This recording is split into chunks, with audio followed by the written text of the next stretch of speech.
Story 1. The Drive.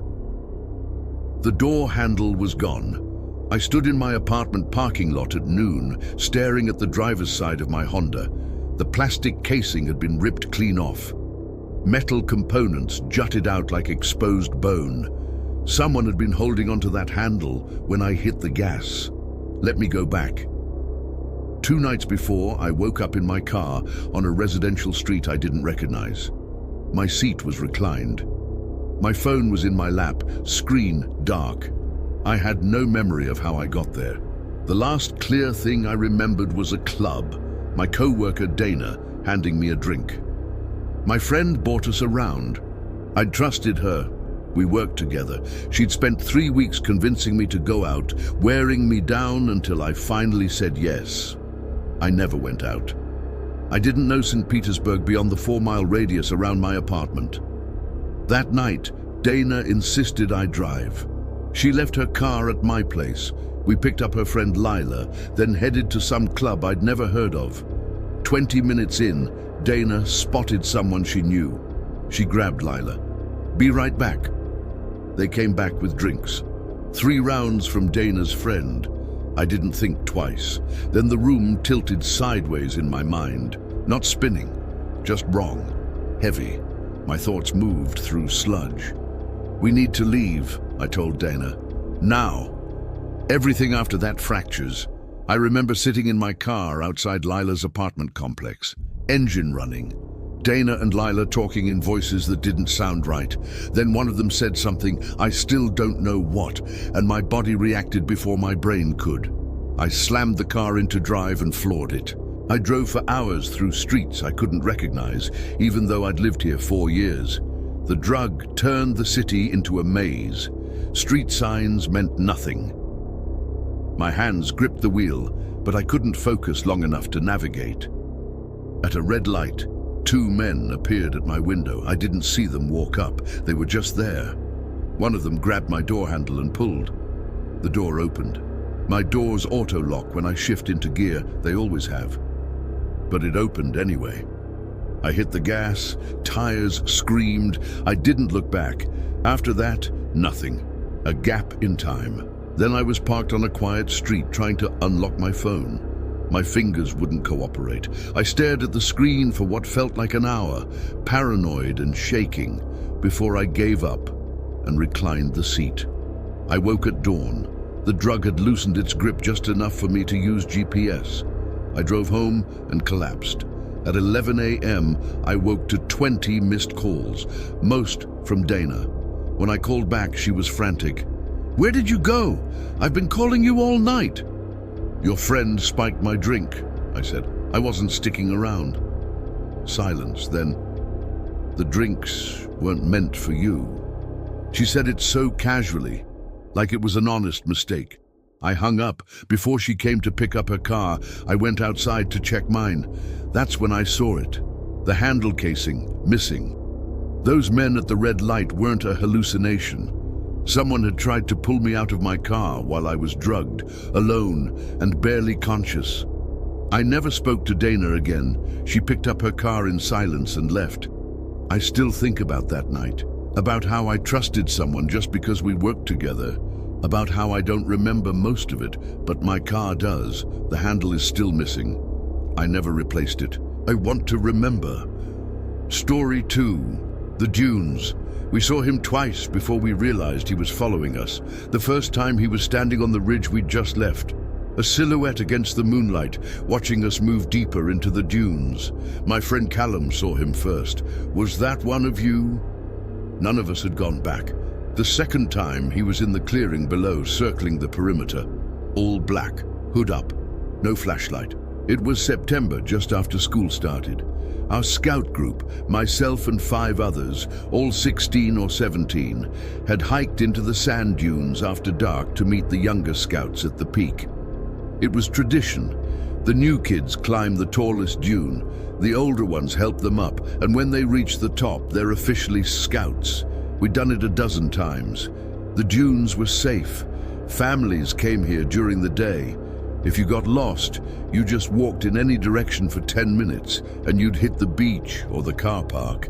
But it was different at night. The four of us going ahead, me, Elliot, Marcus and B, had no flashlights. We stumbled through the dark, tripping over roots and scraping our legs on sharp grass. The moon lit just enough to see the scouts in the distance, tiny figures on the big dune. Halfway there, we stopped on a ridge to catch our breath. I looked back and saw two other scouts from our group, Finn and Carly, watching us from a hill behind. We waved. They waved back. Then Marcus shushed us. "Did you hear that?" We listened. Nothing but wind. "I thought I heard something in the bushes," he said. We kept going. When we finally reached the top, the younger scouts cheered. We congratulated them, then started back. It was pitch black now, no moon, just shapes and shadows. We made it back to the ridge where we'd seen Finn and Carly.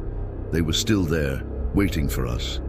But when we got close, I saw Carly shaking. Finn's face looked wrong, pale, even in the dark. "Were you walking around down there alone?" he asked me, pointing toward the clearing. "No, I was with them the whole time." Finn stared at me. "We saw someone dressed in black circling that clearing. We thought it was you at first, but then..." He trailed off.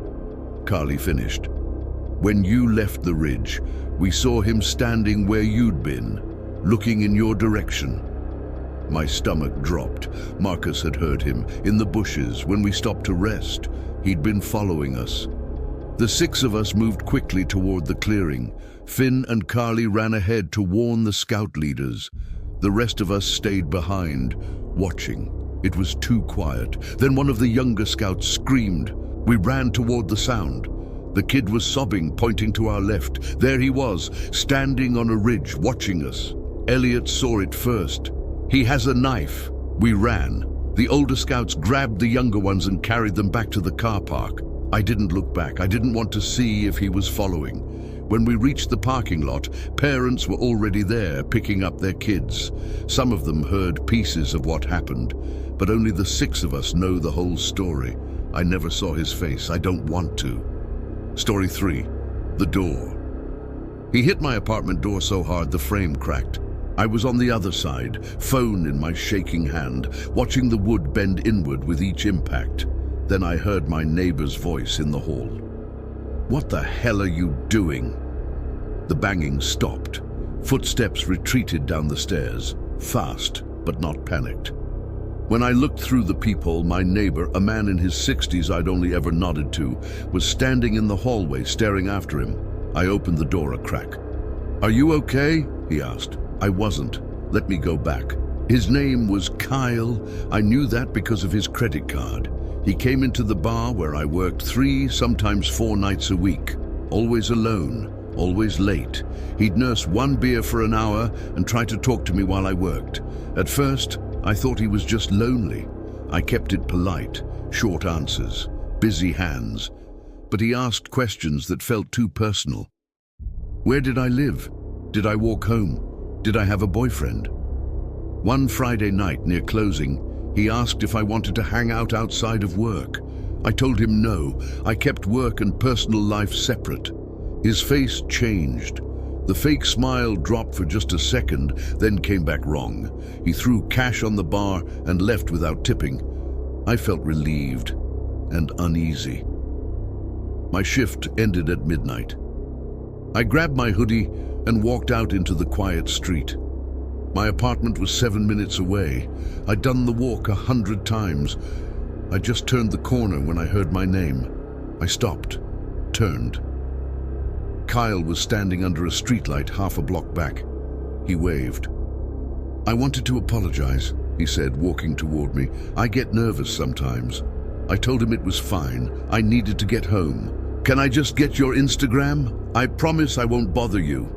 I don't use social media." He smiled. "That's weird. I've seen you on Instagram at the bar." My heart kicked. "Please leave me alone," I said. "Okay, have a good night." I turned and started walking. After a few seconds, I heard footsteps behind me. I glanced back. He was following me half a block behind. I sped up. He sped up. I slowed down. He slowed down. When I reached my building, I crossed the street instead of going inside. I stopped and turned. He stopped too, standing under a tree, mostly shadow. "Why are you following me?" I yelled. "I'll call for help." He didn't answer, just stood there. "My boyfriend lives with me," I lied. "I'm getting him right now." I ran to the door and punched in the code. The lock buzzed. I pulled the door open. Behind me, I heard running. I looked back and saw Kyle sprinting toward the building. I threw myself inside and let the door slam. I didn't check if it latched. I just ran up the stairs to the second floor. I heard the door downstairs bang open, then footsteps, fast, heavy. I fumbled with my keys at my apartment door, hands shaking. The footsteps got closer. I got the key in, threw myself inside, slammed the door and locked it. A second later, his body hit the door. The whole wall shook. I screamed and backed away, grabbing my phone. He hit it again, harder. Then I heard another door open, my neighbor's voice. Silence, footsteps, moving away. I looked through the peephole. My neighbor stood in the hall, confused and angry. Kyle was already halfway down the stairs. The police came that night. They pulled security footage. My boss gave them the bar's tapes. The next day, they told me they'd identified him. Kyle Brennan. The prosecutor was moving forward with stalking and unlawful entry charges.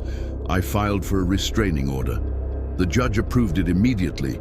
I kept working at the bar for a few months after that, but I stopped walking home alone. Even with the court order, I felt him everywhere, every shadow, every footstep behind me. He never came back, but I still check my door every night before I sleep.